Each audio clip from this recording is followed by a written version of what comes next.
మీ చెల్లెల్ని నేను గత ఏడాది మా ఇంటి పక్కన ఉన్న చర్చి ఫంక్షన్లో కలిశాను. ఆవిడ నాకు నచ్చారు. ఆవిడికి నేను నచ్చానో లేదో మీరు కాల్ చేసి చెప్తే చాలు. అబ్దుల్ బాయ్ దగ్గర నా నెంబర్ ఉంది. మా కతేనే ఒక 5 టీలు తీసుకురామా. టీ తాగడానికి టైం లేదు. మీరు అలా వెళ్ళిపోతే ఎలా? అమ్మాయి వచ్చి అబ్బాయిని చూడాలి కదండి. రమ్మా.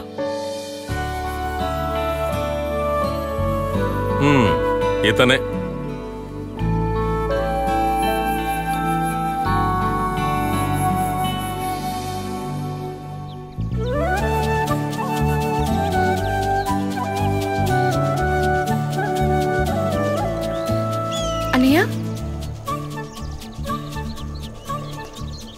ఈసారి పంట చాలా బాగా పండింది. ఎలాగైనా సరే నీ పెళ్లికి డబ్బు కూడా పెడతాను. నాకు పెళ్లికి లేవద్దు, మా అన్నయ్యతో ఉంటే చాలు. మరైతే నువ్వు జీవితాంతం బ్రహ్మచారిణిగానే ఉండిపోతావా ఏంటి? అయితే నువ్వు ముందు పెళ్లి చేసుకో, తర్వాత చూద్దాం. అవును, ఆ పార్టీ ఈ పార్టీని తిరుగుతూ ఉన్నాను. నాకెవరు పిల్లలు? ఒకసారి ఇటు చూడండి. ఏంటి దొంగ నవ్వు? ఆ అంజలి విషయం నాకు తెలుసు. ఇక్కడ అంజలి ఎవరమ్మా? ఓ, ఇప్పుడు అంజలియే తెలీదా? చాలా బాగుంది. ఓ, అలా అయితే ఎందుకన్నయ్య లేట్ చేస్తున్నావు? త్వరగా పెళ్లి చేసుకోవచ్చుగా. పెళ్లికి వాళ్ళ అన్నయ్యలు ఒప్పుకోవాలి కదమ్మా. తను వాళ్ళకి ముద్దుల చెల్లెలు. తను ఒక మాట చెప్తే చాలు, పెళ్లి అయిపోతుంది. అవన్నీ ఇప్పుడు ఏమొద్దు. నీ పెళ్ళయ్యాక నా పెళ్లి గురించి ఆలోచించాలి. అవన్నీ నేను ఒప్పుకోను. రేపే వెళ్ళి వాళ్ళిద్దరికి విషయం చెప్పి తర్వాత నువ్వు ఇంటికి వస్తే చాలు.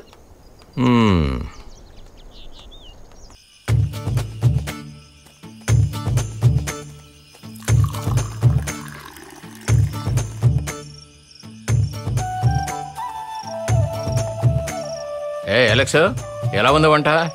టేస్ట్ బెస్ట్ గా ఉంది. 2 కూరలు చాలా జోరుగా ఉన్నాయి. అని నువ్వే చేసావా?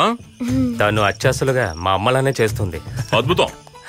అయితే మరి అలెక్స్ కి ఇచ్చి పెళ్లి చేయొచ్చుగా. మేం కూడా ఇలా రోజు మంచి ఫుడ్ తినొచ్చుగా. ఆ విషయం అలెక్స్ చెప్పాలి. నీకు ఇష్టమైతే నాకు ఇష్టమే. వద్దు, నాకు ఇష్టం లేదు. మనస్ఫూర్తిగానే చెప్పాను. నేను అలాగే చెప్పాను.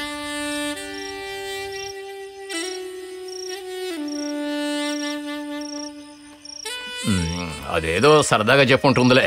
ముందు అవన్నీ తిను. పెళ్ళంటే ఆటలు అనుకున్నావా ఏంటి? అలెక్స్,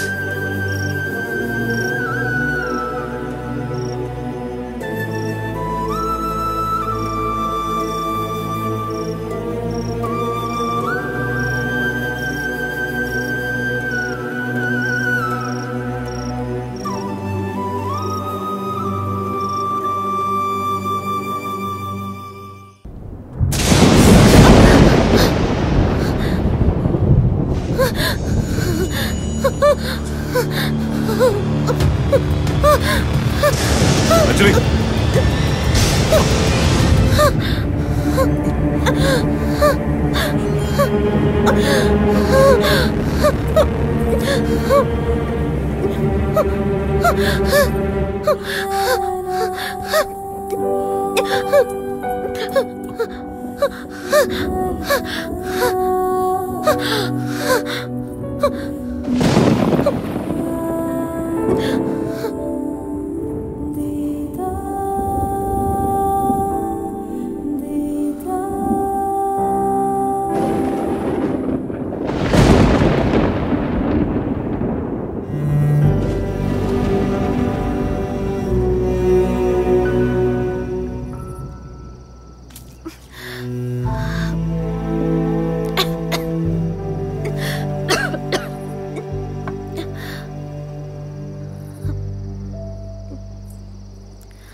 ఏమండి,